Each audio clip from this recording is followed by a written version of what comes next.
Hey everyone, welcome back to the channel.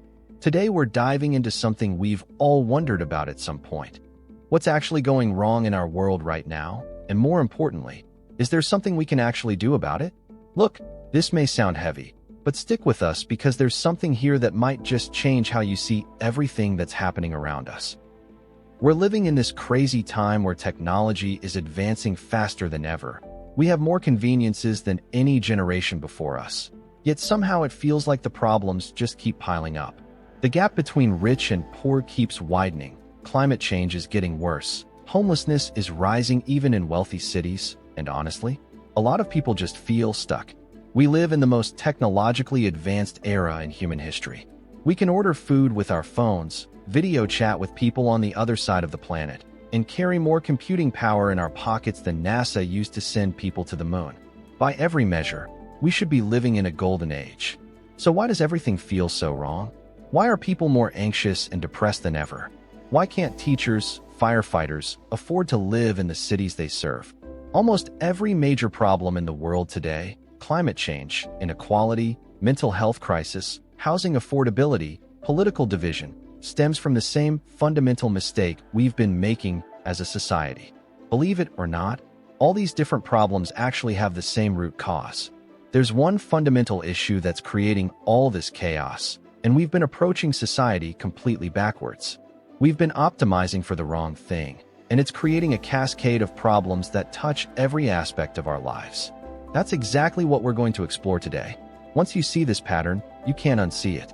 And that's the first step toward changing it. The biggest issue facing our world today isn't any specific problem. It's that we've become completely obsessed with just one thing. We've made our entire society one-dimensional. Think about it for a second. Throughout history, societies have always needed some kind of shared purpose to function. Back in ancient times, tribes came together to hunt, build shelter, and protect each other. That was their main goal, survival. Nations formed around shared cultures and values, working together to help their people thrive. Companies exist to provide goods and services while making profit. Religious groups unite around shared beliefs and spirituality. The point is, every successful group needs some kind of common goal that brings everyone together. Without that shared purpose, you just have chaos, people pulling in different directions, constant conflict, no real progress. So what's our shared purpose today? What's the one thing that connects almost everyone on the planet, from individuals to massive corporations to entire countries? You probably already have an idea. Economic growth. Everything today revolves around the economy. Don't get us wrong, economic growth isn't evil. It's just a system, a structure, that binds humanity together in today's world. Think about how much it dominates literally everything we do. Countries measure their success by GDP growth. Companies are obsessed with quarterly earnings and stock prices. CEOs get fired if they don't hit growth targets, even if they're doing everything else right. And for most of us individually, whether we like it or not, making money is always somewhere in the back of our minds. Some people dream of financial freedom and early retirement.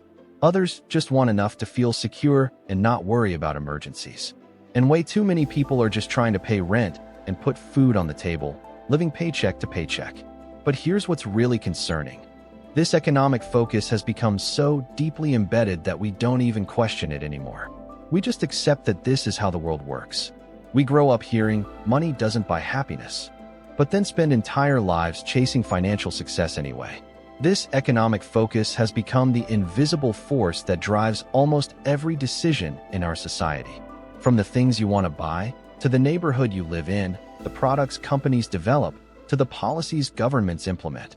It all comes back to economic considerations.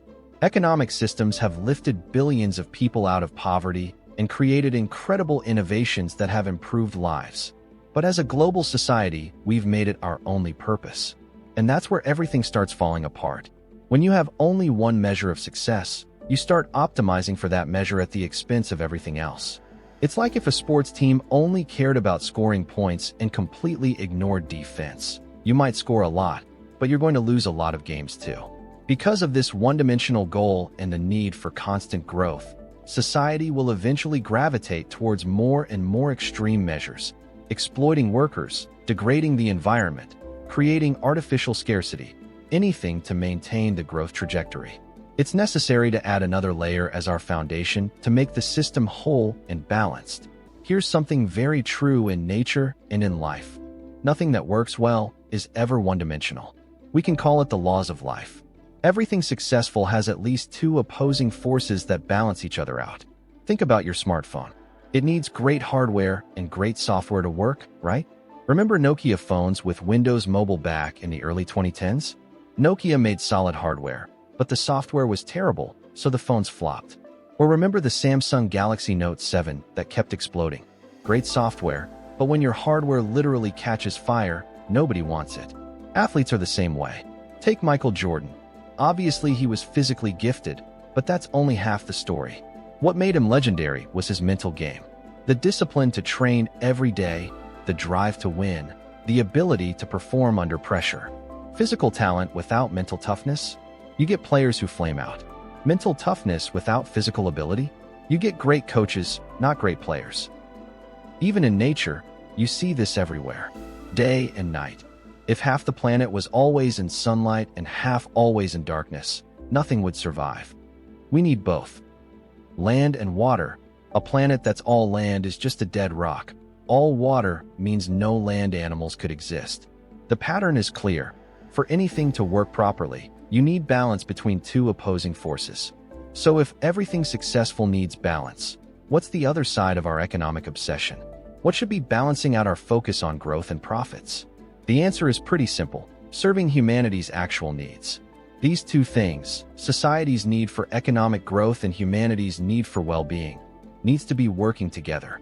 Growth in societies doesn't always equate to the betterment of human beings. There's still many slums in developing countries and many homelessness in developed countries. And happiness, fulfilling lives have very little to do with how much societies have progressed, because people could be much happier before us when life is more simple and tranquil. Both aspects are crucial for societies and human beings to flourish and prosper. Right now, they're completely out of balance. Economic growth should serve human needs, and when people's needs are met, they contribute back to economic growth. It's supposed to be a cycle that benefits everyone. Instead, we've created a system where economic growth often comes at the expense of human well-being. And that's where all our problems are coming from. Let us give you some examples of what we mean, because once you see this pattern, you'll notice it everywhere. A few years ago, there were all these stories about pharmaceutical companies jacking up the prices of life-saving medications, sometimes by hundreds of % overnight. These are drugs people literally need to survive, but because the companies held patents, they could charge whatever they wanted. So you had regular working people having to choose between their medication and paying rent. The medicine serves a real human need, but the pricing strategy was purely about maximizing profit. Society's goal winning over humanity's needs. Or look at the opioid crisis. Doctors were prescribing way more painkillers than patients actually needed, often because pharmaceutical companies gave them incentives to push specific drugs. People got addicted, lost their life savings, some even died, all from medications that were supposed to help them. What's especially tragic about this is that it started with a genuine desire to help people in pain. But the financial incentives gradually shifted the focus from patient care to profit maximization. Again, the medicine serves a real purpose, but the business practices prioritize profit over patient welfare. Social media is another perfect example, and this one hits close to home for many of us. When Facebook, Instagram, and Twitter first launched, they were genuinely amazing tools for connecting people and building communities. They solved real human problems, keeping in touch with friends, finding communities with shared interests, staying informed about what's happening in the world. But now, these platforms are designed to be as addictive as possible. They use sophisticated algorithms to trigger dopamine responses and keep you scrolling for hours. They've studied human psychology and weaponized it to maximize engagement. Why? Because more screen time means more ad revenue and more data to sell. Your attention has become the product, and your well-being is just collateral damage. Think about how this affects us. Young people especially are dealing with unprecedented levels of anxiety, depression, and social comparison. Studies are showing connections between heavy social media use and mental health problems. What started as a service for humanity became a system that treats humans as the product to be harvested. Here's one that hits close to home for a lot of people. What's happened to higher education? Universities used to be focused on educating people and preparing them for careers. That was their primary purpose. But over the past few decades, especially in North America, they've become more and more like businesses. Tuition costs have skyrocketed. Students graduate with massive debt before they even start their careers. And in many fields, the starting salaries haven't kept up with the cost of education at all. So now you have people taking on a $100K, $150K, sometimes more in student loans, then graduating into jobs that pay $35,000 to $40,000 a year. The education system is supposed to serve students' needs, but it's increasingly serving the institution's need for revenue. Here's a last example. Look at how we produce literally everything. We grow so much food that tons of it gets thrown away before it even reaches stores, just because it doesn't look perfect. Carrots that are slightly crooked, apples with small blemishes, bananas that aren't the exact right shade of yellow. All perfectly nutritious food, but it gets tossed because it doesn't meet cosmetic standards. Meanwhile, in the US alone, about 34 million people deal with food insecurity every day. We're wasting resources to overproduce food while people go hungry. It's not a scarcity problem. It's a distribution and priorities problem. And this isn't just about food. Look at the fashion industry. Fast fashion companies pump out new clothing lines every few weeks, encouraging people to constantly buy new clothes. The psychological pressure to stay trendy means perfectly good clothing gets thrown away to make room for the latest styles. The environmental cost is staggering. The fashion industry is one of the biggest polluters in the world. But the economic model depends on constant consumption, so environmental concerns take a back seat to profit margins. Or think about how often you're pressured to upgrade your phone, laptop, or car. Just a generation ago, people can use their cars for 10, 15 plus years, and their phones to work until it actually dies. Now we're conditioned to upgrade every 2 to 3 years. Companies release new versions every year and make it seem like you need the latest model. They've mastered the art of planned obsolescence, designing products to become outdated or break down just after the warranty expires. When something breaks, it's often cheaper to buy new than repair. Try to get your laptop fixed at an authorized service center, and they'll quote you 80% of the cost of a new machine. They're not incentivized to make repairs affordable because they make more money selling you a replacement. This creates massive waste and puts financial pressure on people who can't really afford to keep upgrading. But it keeps the economic growth machine running, so we keep doing it. The crazy part is that we have the technology to make products that last decades. We could design phones that are modular and upgradable. We could make appliances that are built to be repaired rather than replaced. But that would slow down the consumption cycle, which would hurt short-term economic growth. So instead, we optimize for turnover rather than durability, creating a throwaway culture that's environmentally destructive and financially stressful for consumers. Here's what happens when we stay on this path. Society will keep advancing and growing economically. New technologies will emerge, stock markets will reach new highs, and GDP numbers will look impressive. We'll see individuals living affluently through the lens of social and traditional media. On the surface, everything will look great. But for actual people, the gap between rich and poor will keep widening. We're already seeing this. While billionaires' wealth has skyrocketed, median wages have barely budged when adjusted for inflation. More people will struggle with basic needs like housing, even if they have decent jobs. In many major cities, you now need to earn 6 figures just to afford a basic apartment. Teachers, firefighters, nurses, people doing essential work for society can't afford to live in the communities they serve. More people are choosing alternative living styles, living in vans or cars to save money. Some are one paycheck away from becoming homeless. This isn't sustainable. This growing desperation will inevitably lead to more people seeking shortcuts or alternative paths, sometimes legal, sometimes not. We're seeing this play out in real time. Cryptocurrency scams promising quick riches, multi-level marketing schemes targeting desperate people, online courses selling get-rich-quick fantasies. When the legitimate path to financial security seems impossible, people become vulnerable to schemes that promise shortcuts. Scams, organized theft, and other illegal activities become more appealing when you feel like you have no other options. And here's the scariest part.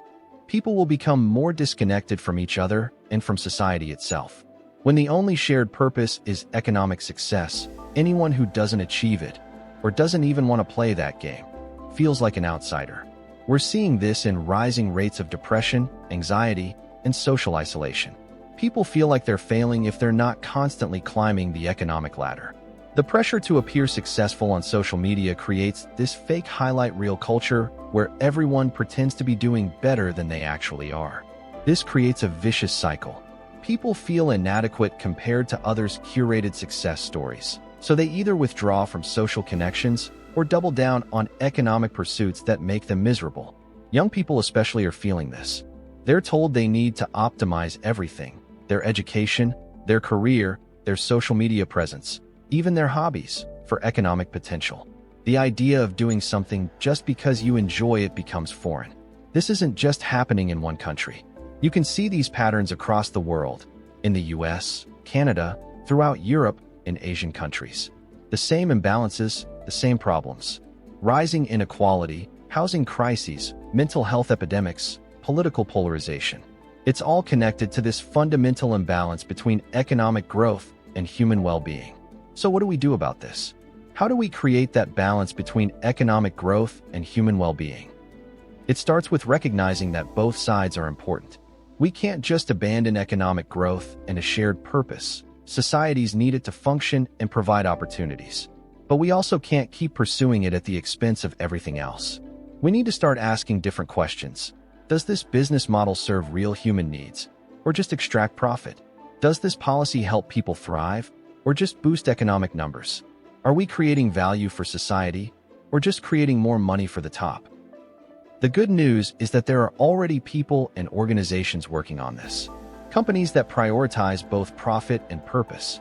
Governments experimenting with measuring success beyond just GDP. Individuals choosing to support businesses that align with their values. But it's going to take a conscious effort from all of us to shift the balance. We need to demand that economic growth serves humanity, not the other way around. This might seem overwhelming, but remember, every major change in history started with people recognizing a problem and deciding to do something different. The more people who understand this imbalance, the more pressure there will be to fix it.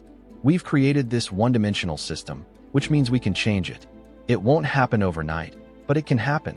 And in the next episode, we're going to dive deeper into specific solutions and examples of people who are already making this shift happen and what we can do as individuals right now. What do you think? Does this explain some of what you're seeing in the world? Let us know in the comments. We'd love to hear your thoughts. If you found this useful, make sure to like and subscribe. Thanks for watching, and we'll see you in the next one.